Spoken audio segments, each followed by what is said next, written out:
Hi guys, before I get started I just wanted to say that I know that I said that I would upload the video of myself when I had really bad health anxiety, but I haven't got around to it yet due to one thing or another. So that will hopefully be within the next few days or so. But in the meantime I wanted to do a quick video on health anxiety behind closed doors, because I think a lot of people make the assumption and sometimes mock or ridicule us for doing a lot of what we do out of a need for attention. So they think that health anxiety or hypochondria is a way of getting attention from people. And if that were the case, then the things I'm about to mention wouldn't happen, because when we're at home on our own, we have no audience. Also, I wanted to mention that if you are a person who mocks somebody or people for having hypochondria, health anxiety, hypochondriasis, whatever you want to call it, and it's because you believe that they do it for attention, then please note that what you are referring to is Munchausen syndrome. Munchausen syndrome is when people deliberately fake illness when they're not actually ill. That's not health anxiety. So please, if you do wish to mock us for health anxiety, at least get the disorder right. Okay, anyway, this is just a list that I compiled of things that we do think and feel behind closed doors, usually when we're on our own, when we suffer from health anxiety, and they're things that your average person probably wouldn't understand about what you're dealing with. So this is just a random list in no particular order. Okay, so we feel like a burden to everybody. I think it's because we're so drained by having this disorder, and we're so sleep deprived, and we're so worn down by it, and we've tried so many things to get over it and nothing seems to work, that we reach a point usually where we just feel like we're hard worked for everybody, and nobody wants to be around us because of our condition. And sometimes that can be the case, which is unfortunate. People don't want us around because we're not like them, and that's quite difficult to deal with. We think that we are unfixable. Again, this is along similar lines. We think that because we've tried so much to solve this problem and this disorder, that maybe we're just broken, you know. And it's very distressing to think that, because we look forwards to the future, and we wonder if we have one, simply because we feel like we've broken ourselves, or life has broken us and we cannot be fixed. So please do take that into account. We're quite fragile, and as resilient as we might be, it does take its toll after a certain amount of time. We take our phone with us everywhere. That's especially important to health anxiety sufferers who live alone. Even if we get up to go to the toilet in the middle of the night, we take our phones with us, and that is because we need to know that if anything should happen to us, we have somebody that we can call and get help.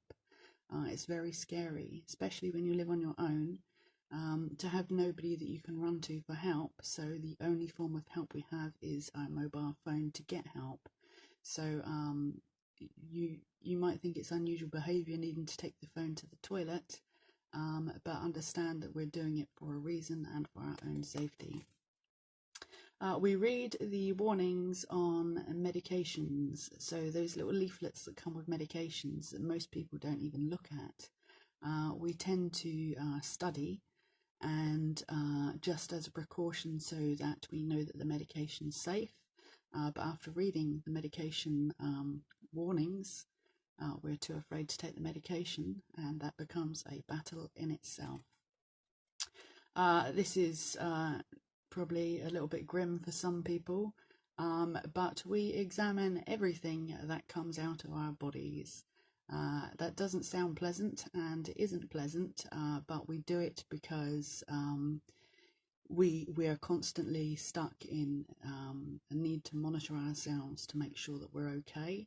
And we all believe that the things that come out of our bodies are obviously some kind of an indicator of what's going on inside our bodies. So whether that's cleaning our ears or blowing our nose or brushing our teeth and spitting into the sink or looking at what's come out in the toilet, that's something that most of us do most of the time when we come across those instances. So it's not very nice, but it's something that unfortunately most of us end up doing at some point. We know every inch of our bodies. We know our bodies intimately. We know every new thing that appears. We know every change that happens. I remember when my health anxiety was really bad, going to the doctors because I'd noticed a new freckle that appeared on my hand, and it was darker than the others, and that was enough to send me into a panic attack. We are so fine-tuned to understanding and knowing our bodies that we can pick up the smallest thing that might be different from the previous day. We also we investigate our bodies with torches and mirrors. Obviously, some of these things depend on the stage of health anxiety you have and how severe it is. But we do tend to, when nobody's looking and we've got time to ourselves, get out a torch and look down our throat, or get out mirrors to see parts of our body that we cannot see just by turning our heads. That's just another precaution that we take to try and understand that our bodies are okay. And we don't like doing it because it's very frightening. And when you look at things you haven't seen before, that's even more frightening because we've got no frame of reference. So it often leads to us asking other people to look at things that they don't want to look at simply because we cannot see for ourselves. So my heart goes out to a lot of health anxiety sufferers' partners for the fact that they probably get roped into doing that, but we can't help it. We weigh ourselves frequently, and this is because in our heads a sudden increase in weight or a sudden decrease in weight could be some sign of illness, though we don't know what that illness might be. We can conjure up many different reasons for these things, from cancer to diabetes. We don't know. We just want to know that nothing's changed. And when something does change, when it comes to our weight, we worry that that's an indicator that something in our body has changed. Right. We avoid silence. Silence is the worst. For a health anxiety sufferer, silence is the absolute worst. Because when there is silence, there are thoughts, and thoughts are the things that we struggle with the most. So we will try and avoid being in a silent situation at any cost. And follow on from that is the fact that most of us, I would say, sleep. We struggle the most at night because obviously everybody's asleep. Some people struggle more in the mornings, but it's very common to struggle during the night and have insomnia.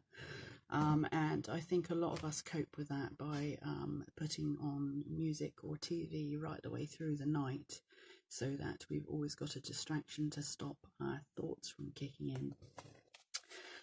This is one that I still experience now, and it's a strange one. We tend to bargain with higher forces. That's whether you are religious or spiritual or not. I'm not a religious person by any means, but many occasions I found myself in bed at night when I'm having high anxiety over my health, asking somebody or something, please just don't let me die in my sleep. Please, just let me survive till morning. And that's quite common with us, I think. Like I say, it's regardless of whether or not you're a religious person. It's just it's the only way that we feel that we can get through difficult situations sometimes, by trying to bargain with somebody by saying, let us just get through the night and we'll do so and so to make up for it. But it's to a certain extent it's futile, but it's something that we do. We feel like we're being punished. None of us asked to be health anxiety sufferers. Most of us developed it through trauma, and we feel like it's a punishment. We didn't do this to ourselves, and why are we stuck like this? So we do feel constantly like we're being punished. We live in constant shame because other people function without problems, and in comparison, we look at ourselves and feel like we're inadequate, and that does tend to make us feel quite ashamed of ourselves. We multitask our thinking, so no matter what we're doing, what we're watching, who we're talking to, what activity we're doing, we are usually at the same time processing thoughts about health anxiety, whether it seems like it or not. We think about death constantly, not suicide, because obviously health anxiety is a fear of death, predominantly a fear of death, so it's kind of hypocritical to be having suicidal thoughts, although I do think some people might do that, but it's more about contemplation of death and the fear that's attached to it that we tend to think about quite often. We also believe that we're living on borrowed time. Every day we get up, we think we're dying. Every night we go to sleep, we think we're dying. So inevitably we end up feeling like we're living on borrowed time. We're chronically tired all day, but too afraid to sleep at night. We feel like we're handcuffed to the Grim Reaper. No matter where we go, no matter what we're trying to enjoy, we always feel like the Grim Reaper is stood beside us, waiting for his moment to take us away. We repress our feelings because we've learned through experience that most people don't understand what we're going through. So we've learned that if we don't want to be mocked or criticised, the easiest way to deal with our emotions is not to show them. We live in perpetual fear. It may not show in our faces or our body language, but we are in a state of paralysis at all times because we are so afraid of everything contained within our bodies. Let's have a look. What else is there? We cry a lot. We really do cry a lot when times are bad. We don't know how else to let it out, so we just cry. And usually, after we've spent a long time crying, as uncomfortable as that is for other people or for us, it's actually a good release because obviously we've been repressing our emotions. So usually after a long cry, it's followed by exhaustion, and that allows us to sleep. So, you know, to a certain extent, crying is actually quite helpful for us. And what else? There's only a few left. We feel utterly alone.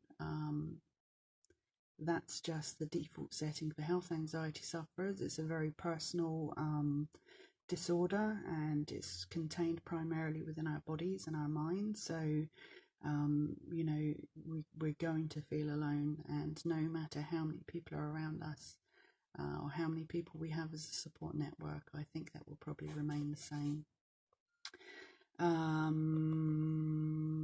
Let's have a look. Okay, I'll leave it with just one more because I don't want to go on for too long. The last one is, and this is something that it would be nice if more people were aware of when they're talking to us, knowing we have health anxiety. Generally speaking, we don't stop people when they're triggering us with our health anxiety. It's a difficult situation because somebody will be telling you something and you'll feel the alarm bells start to ring inside you and your anxiety rising, but it's very difficult to stop a person mid-conversation and say, sorry, I don't want to listen to you because you're triggering my health anxiety, or because we feel ashamed or embarrassed for having to do that. Generally speaking, we allow them to continue talking, and that acts as a trigger at a later date, if not immediately. So please be very conscious when you talk to people with health anxiety of what you are saying, because they probably won't tell you if you're triggering them. Okay, so that's just a list for now that I thought might be insightful to some of you without health anxiety, or something that would be relatable if you do have health anxiety. I'd be interested to know if you've got anything to add to that list, or if there's anything that you don't feel applies to you as a health anxiety sufferer. And that's all for now. Okay, so until next time, I'll speak to you soon, and goodbye.